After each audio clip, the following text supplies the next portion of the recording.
మీ స్వప్నాలకి అదొక మంచి turning point.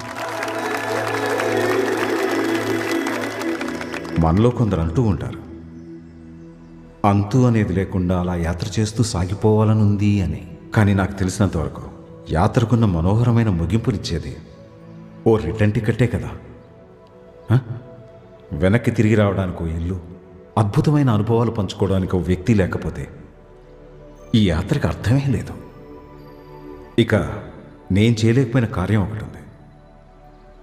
యాత్రల్లో మీ అనుభవాల్ని రాసుకోవాలి. కొంతకాలం తర్వాత అంతులేని సంతోషాన్ని కలిగించేవి ఆ జ్ఞాపకాలు నిక్షిప్తమై ఉన్న ఈ నోట్సే. ఇంట్లోంచి పారిపోవడానికో కాలక్షేపానికో యాత్రలు చేయొద్దు. నేను అదే చేశాను. మా అమ్మకి దూరం అవడానికి. ఆవిడికి పుట్టుకతోనే మాటలు రావు. జీవితాంతం ఒంటరిగానే గడిపేసింది. ఆవిడ అదృష్టవంతురాలు.